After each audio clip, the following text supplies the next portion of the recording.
काय वस्तू ठेवायची काम असते ते शिवानीकडे असतात काम सगळे.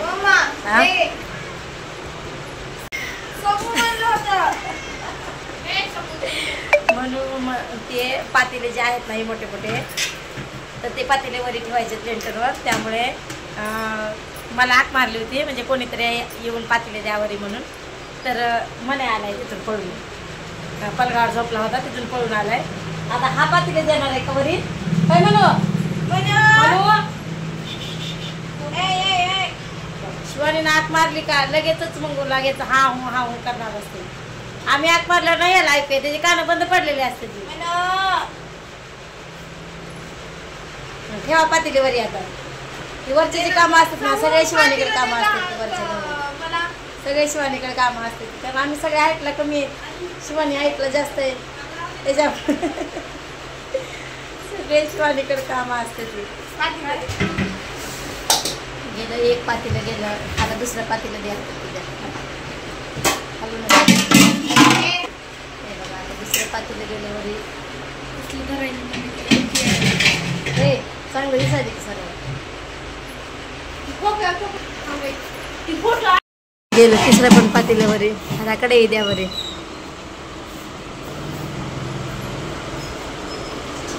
गेलं तिसरं पण पातेलं वरी. कढई गेली वरी, 3 पातेले गेले, कढई गेले. आणि त्या बॉक्समध्ये आम्ही जे काय लक्ष्मीसाठी सामान घेतलं तर ते सामान त्या बॉक्समध्ये घालून ठेवले.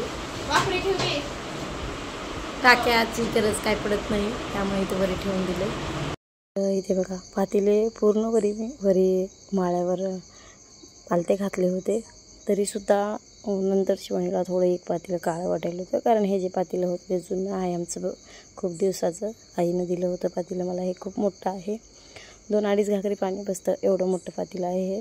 थोडं काळं दिसायला त्यामुळे शिवानीने खाली काढलं होतं. आणि जर्मनचे भांडे ना आपल्या अंगाचं जे साबण असतं तर त्या साबणानं घासलं ना तर खूप छान आणि पांढरं शिपट असं पातेलं निघतं. त्यामुळे ते अंगाच्या साबणानं पातेलं घासून घेते. आणि ते वरचं सगळं माळ्यावरचं काम झालं. पातेले वगैरे पालते घालायचं, कारण खूप दिवस झालं घेऊन ठेवले होते, पण त्याला काही मुहूर्त लागत नव्हतं. इथं लोळत होते ते पातेले. त्यामुळे मग आज फायनली त्याला मुहूर्त लागलं आणि वरी ठेवले, कारण ते काम शिवानीशिवाय कोणीच करत नाही. त्यामुळे तर इथं आज अण्णाने आंबे आणले होते. जोपर्यंत आंब्याचं सीझन आहे ना तर तोपर्यंत अण्णा आंबे घेऊन आल्याशिवाय राहत नाहीत. आणि आज ज्वारीची कोठी पण बाहेर काढली होती, कारण कोठी स्वच्छ करून मग त्यात नवीन जर ज्वारी भरली तर वर्षभर भेनगुरी जीव राहतो. त्यामुळे तर इथं माझा आता महिन्याचा हिशोब चालू आहे. तारखेपासून 10 तारखेपर्यंत, 11 तारखेपासून 11 तारखेपर्यंत आता हिशोब करत असते. तर इथं शिवानी कॅल्क्युलेटर करत होती. इथे ना हिशोब करायला चालू होता, पण इथं थोडासा हिशोब चुकला होता. नंतर डबल एकदा हिशोब केला, त्यामुळे 1000-500 रुपयाचा थोडासा फरक पडला होता. कुठवर किती आला हिशोब? कुठवर आले? 21 तारखेपर्यंत. ह्या 10 तारखेपासून त्या 10 तारखेपर्यंत. पुन्हा तिथून पुढचा महिना चालू 11 तारखेपासून पुढे.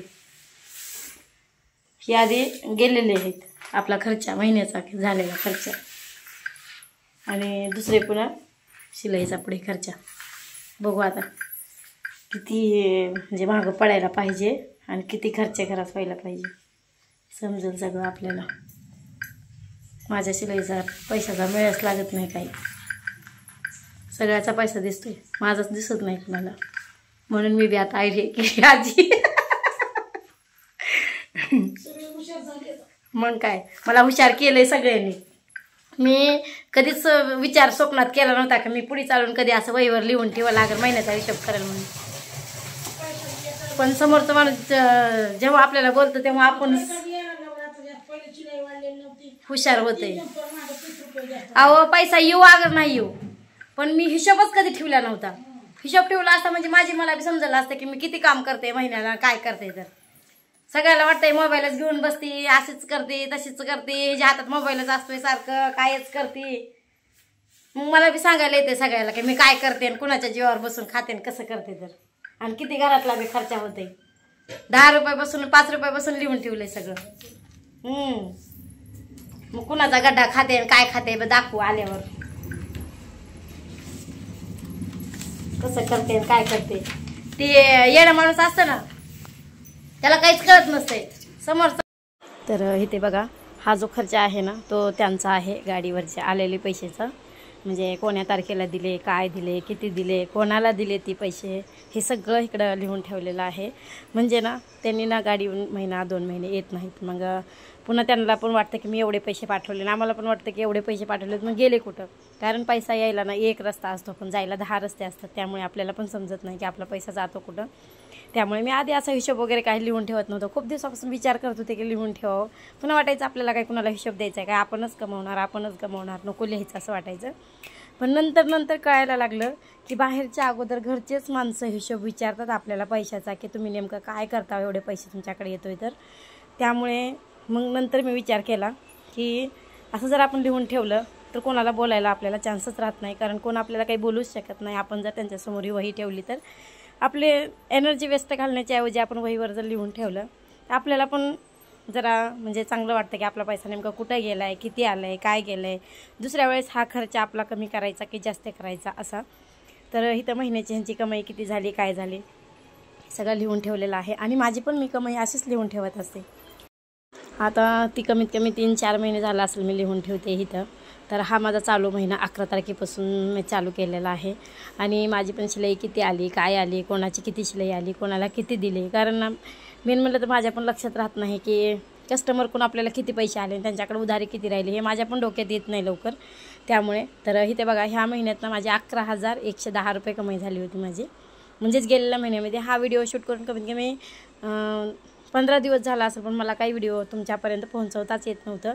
आणि घर खर्च झाला आहे माझा 12,000 रुपये, 12,000 550 का काहीतरी झाले. हे बघा 12,000 550 रुपये. आणि माझी कमाई झाली 11,110 रुपये. म्हणजे विचार करू शकता की माझी जेवढी कमाई आली त्यापेक्षा डबल, म्हणजे 4 आणि हिस्सा तरी पैसा जास्त गेला आहे घरामध्ये. म्हणजे ठेवणीचे जे पैसे 1,500 रुपये असतात तर ते सुद्धा घरात खर्च जातात. एवढा खर्च घरात लागतो आपल्या.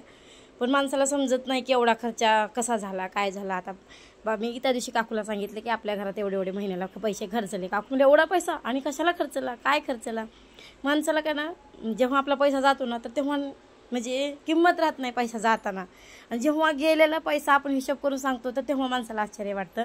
पण मी लिहून ठेवलं होतं त्यामुळे मग काकूला पुन्हा काही वाटलं नाही की हो बरोबर आहे एवढा खर्च आपला झाला असेल. कारण पाहुणे रावळे आले होते त्या पिरियडमध्ये, त्यामुळे थोडं. हॅलो, तर बघा आत्ताच माझा हिशोब झाला. मी तुम्हाला दाखवलं माझा हिशोब किती झाला, काय झाला. मी आता 4 महिने झाले हिशोब लिहून ठेवते माझा. ह्याच्या मागतलं कारण काय की आपण जेव्हा लिहून ठेवतो ना पैसे किती खर्चले, काय करेले हे आपल्याला समजत नाही.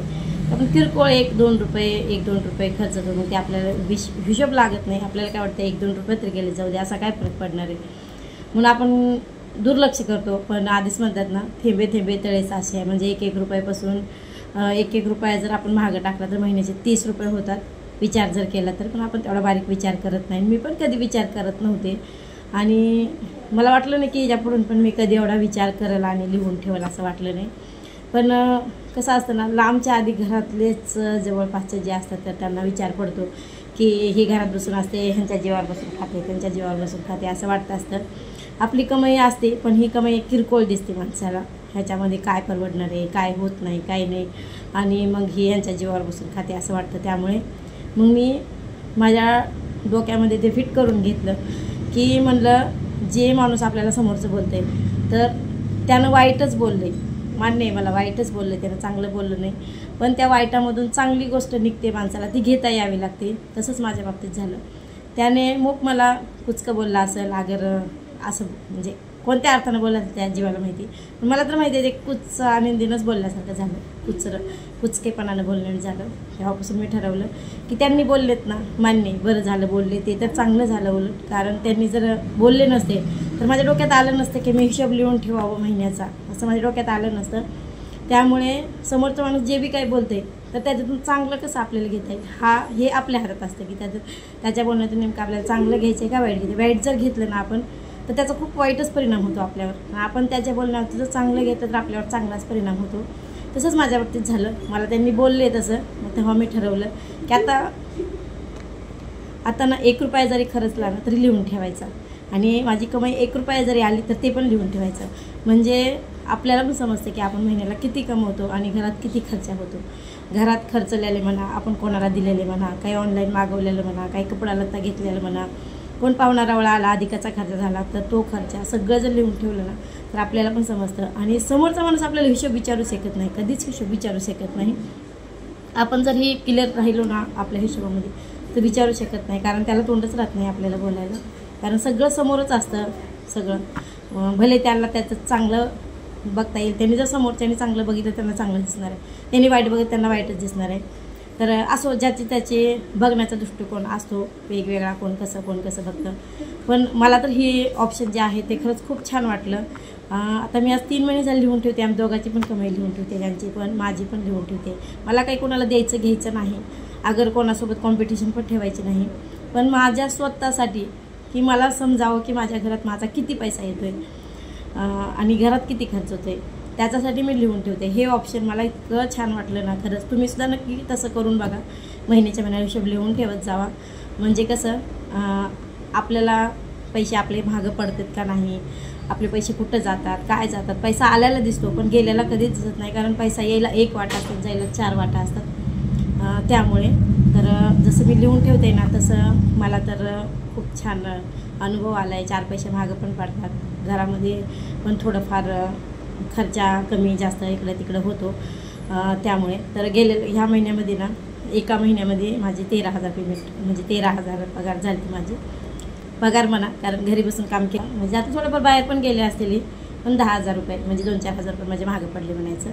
दुसऱ्या महिन्यामध्ये फक्त 7,900 रुपये झाले होते, 7,900 रुपये.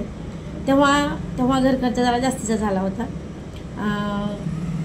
म्हणजे कसं आता किराणा संपला आहे, बरेच दिवस झाले किराणा भरलेला नाही घरामध्ये, कारण ह्यांनी 2-2 महिने गाडीवर असतात. ह्यांनी आल्याच्या नंतर तर म्हणजे 2 महिन्याचा 3 महिन्याचा एकदाच किराणा भरत असतात.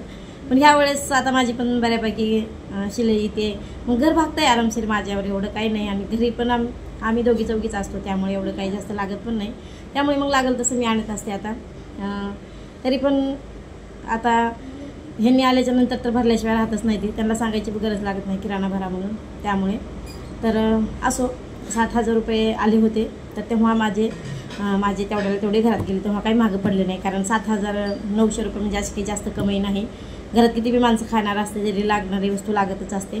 त्यामुळे आणि तिसऱ्या महिन्यामध्ये झाले 11,500 रुपये, 11,500 रुपये का 550 रुपये काही तर झाले होते. आणि घरात गेले